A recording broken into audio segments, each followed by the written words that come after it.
Hi friends, നിതിനാണ്. ഇന്ന് ഞാൻ വന്നിരിക്കുന്നത് ദിലീപ് സിനിമകളെ കുറിച്ച് സംസാരിക്കാൻ വേണ്ടിയാണ്. ഒരു കാലത്ത് ഇൻഡസ്ട്രി അടക്കി വാഴുന്ന ദിലീപ് എന്ന വൻമരത്തിന് എന്ത് സംഭവിച്ചു? 1980-കളിൽ 250-300 രൂപയ്ക്ക് കലാഭവനിൽ സ്റ്റേജ് പ്രോഗ്രാം ചെയ്തിരുന്ന ദിലീപ് എന്ന മിമിക്രിക്കാരിൽ നിന്നും ഒരു ഇൻഡസ്ട്രിയലിസ്റ്റിലേക്ക് എങ്ങനെ എത്തിച്ചേർന്നു? ഗോപാലകൃഷ്ണൻ പത്മനാഭൻ എന്ന സ്റ്റേജ് ആർട്ടിസ്റ്റിൽ നിന്നും ദിലീപിലേക്കുള്ള യാത്ര സ്റ്റേജ് ഷോകൾ വഴിയായിരുന്നു. സ്റ്റേജ് ഷോകളിൽ ഇംപ്രഷനിസ്റ്റായി തുടക്കം കുറിച്ച ദിലീപ് ഏഷ്യാനെറ്റ് കോമിക്കോള എന്ന ടെലിവിഷൻ കോമഡി പരമ്പരയിൽ അതിൻ്റെ പിൻഗാമിയായി സിനിമാ മേഖലയിലും അഭിനയിച്ച ശേഷമാണ് അംഗീകാരം നേടിയത്. തുടർന്ന് അദ്ദേഹം നാദൃശിക്കൊപ്പം ദേ മാവേലി കൊമ്പത്ത് എന്ന ഓഡിയോ കാസറ്റ് പരമ്പര നിർമ്മിച്ച് അവതരിപ്പിച്ചു. ഇത് വിജയകരമായ ഒരു സ്കെച്ച് കോമഡിയായിരുന്നു. പിന്നീട് ഇത് ഏഷ്യാനെറ്റിൽ ഒരു ടെലിവിഷൻ പരമ്പരയായി മാറി. അസിസ്റ്റന്റ് ഡയറക്ടറായി സിനിമാ ജീവിതം ആരംഭിച്ച അദ്ദേഹം 91-ൽ വിഷ്ണുലോകം മുതൽ സംവിധായകൻ കമലിൻ്റെ കീഴിൽ 9 ചിത്രങ്ങൾ പ്രവർത്തിച്ചു. കമലിൻ്റെ എന്നോടിഷ്ടം കൂടാമോ 92 എന്ന ചിത്രത്തിലെ ഒരു ചെറിയ വേഷത്തിലൂടെയാണ് അഭിനയ രംഗത്തേക്ക് പ്രവേശിച്ചത്. 94-ൽ പുറത്തിറങ്ങിയ മാനത്തെ കൊട്ടാരം എന്ന ചിത്രത്തിലൂടെ തൻ്റെ പ്രിയപ്പെട്ട നടിയെ കാണാൻ ആഗ്രഹിക്കുന്ന ഒരു യുവ നടനായി അദ്ദേഹം ഒരു പ്രധാന വേഷം ചെയ്തു. ദിലീപ് എന്ന ചിത്രത്തിലൂടെയാണ് അദ്ദേഹം തൻ്റെ പ്രിയപ്പെട്ട നടിയെ കാണാൻ ആഗ്രഹിക്കുന്ന ഒരു പ്രധാന വേഷം അവതരിപ്പിച്ചത്. 1990-കളുടെ അവസാനത്തിൽ അദ്ദേഹം ഒരു വിജയകരമായ നടനായി സ്വയം സ്ഥാപിച്ചു. പ്രധാനമായും ഹാസ്യവേഷങ്ങളിൽ അഭിനയിച്ചു. ആരാണ് ദിലീപ്? ദിലീപ് നല്ലൊരു പ്രൊഡ്യൂസറാണ്, ഡിസ്ട്രിബ്യൂട്ടറാണ്, അതിനേക്കാൾ നല്ലൊരു ആക്ടറാണ്. ദിലീപിൻ്റെ സുവർണ്ണ കാലഘട്ടം എന്ന് പറയുന്നത് 2000 തൊട്ട് 2017 വരെയുള്ള കാലഘട്ടമാണ്. 2000 തൊട്ട് 2010 വരെ ഉള്ള കാലഘട്ടത്തിൽ മമ്മൂട്ടി, മോഹൻലാൽ, ജയറാം ഉൾപ്പെടെയുള്ള ആളുകൾക്ക് ഡൗൺഫോൾ സംഭവിച്ചിരുന്ന സമയത്താണ് ദിലീപിൻ്റെ ഗ്രാഫ് മുകളിലേക്ക് ഇങ്ങനെ ഉയർന്നു പോയിക്കൊണ്ടിരുന്നത്. ഈ പറക്കും തളിക, കുബേരൻ, കൊച്ചി രാജാവ്, കുഞ്ഞിക്കൂരൻ, ചാന്തുപൊട്ട്, CID മൂസ, അങ്ങനെ എത്രയെത്ര അവിസ്മരണീയമായ സിനിമകൾ. ദിലീപിന് പകരം ആർക്കും ചെയ്യാൻ പറ്റാത്ത സിനിമകൾ. മിമിക്രി കലാരൂപത്തിൽ നിന്ന് കയറി വന്ന ആളായതുകൊണ്ട് തന്നെ അദ്ദേഹത്തിന് ഈ പ്രച്ഛന്ന വേഷം പോലുള്ള സിനിമകൾ, അതായത് കുഞ്ഞിക്കൂരൻ, ചാന്തുപൊട്ട് അങ്ങനെയുള്ള സിനിമകൾ അഭിനയിച്ച് ഫലിപ്പിക്കാൻ ഒരു പ്രത്യേക കഴിവ് തന്നെയാണ്. 2000 തൊട്ട് 2017 വരെയായിരുന്നു ദിലീപിന്റെ സുവർണ്ണ കാലഘട്ടം. ഈ കാലഘട്ടത്തിനിടയിൽ തന്നെ ആക്ടർ എന്ന നിലയിൽ നിന്നും ദിലീപ് ഒരുപാട് മുകളിലേക്ക് ഉയർന്നു. പ്രൊഡ്യൂസറായി, ഡിസ്ട്രിബ്യൂട്ടറായി, അങ്ങനെ മലയാള സിനിമയിൽ ആരൊക്കെ അഭിനയിക്കണം, താൻ ഏത് പടം പ്രൊഡ്യൂസ് ചെയ്യണം, തൻ്റെ കൂടെ നിൽക്കുന്നവർ ഏതൊക്കെ പടം അഭിനയിക്കണം എന്നുവരെ അഭിനയ കാര്യങ്ങൾ തീരുമാനിക്കുന്ന ലെവലിലേക്ക് ദിലീപ് എത്തി. ദിലീപ് ഇതിനോടകം തന്നെ ഒരു മികച്ച ബിസിനസ്മാനും ആയിക്കഴിഞ്ഞിരുന്നു.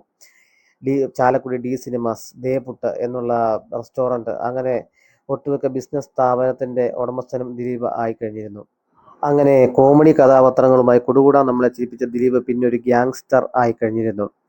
അങ്ങനെ സിനിമയിൽ ഒരു മാഫിയായി പ്രവർത്തിക്കുന്ന സമയത്താണ് 2017-ൽ നടിയെ പീഡിപ്പിച്ച കേസുമായി ബന്ധപ്പെട്ട് ഇദ്ദേഹം അറസ്റ്റിലാവുന്നത്. അത് കഴിഞ്ഞിട്ട് പിന്നീട് വന്ന ദിലീപ് പഴയ ദിലീപുമായിട്ട് യാതൊരു ബന്ധങ്ങളും ഇല്ലാത്ത ദിലീപിനെയാണ് പിന്നെ ജനങ്ങൾക്ക് ഏറ്റെടുക്കാൻ സാധിച്ചത്. ജനപ്രിയ നായകൻ എന്നുള്ള ദിലീപിൻ്റെ ലേബൽ പതുക്കെ പോയി കുറഞ്ഞിരുന്നു.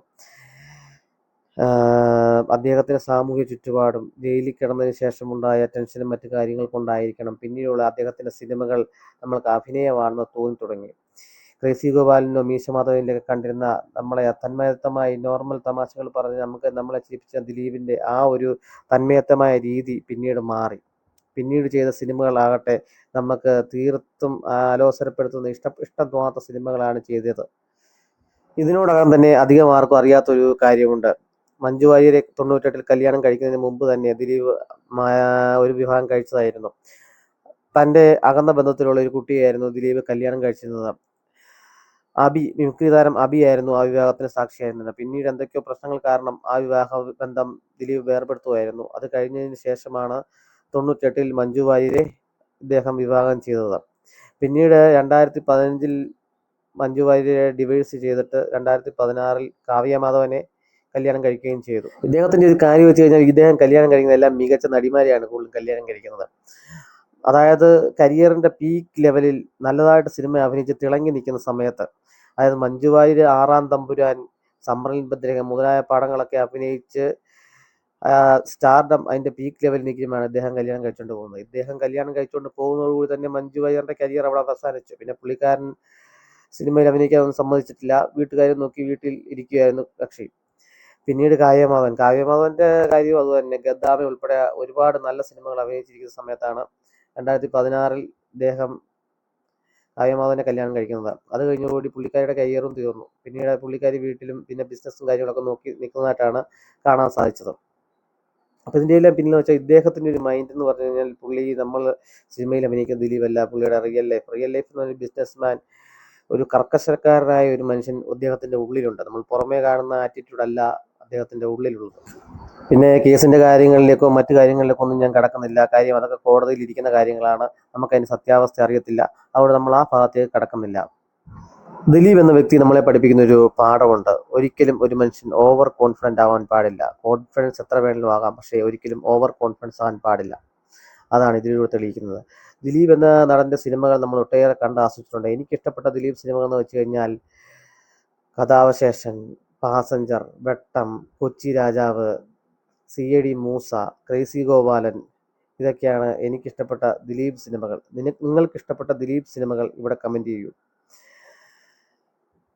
എൻ്റെ ചാനൽ നിങ്ങൾക്ക് ഇഷ്ടപ്പെട്ടെങ്കിൽ സബ്സ്ക്രൈബ് ചെയ്യുക, ലൈക്ക് ചെയ്യുക, കമൻറ്റ് ചെയ്യുക, ഷെയർ ചെയ്യുക. ഒരു നല്ല വീഡിയോയുമായി ഇടയ്ക്ക് കാണാം. ബൈ.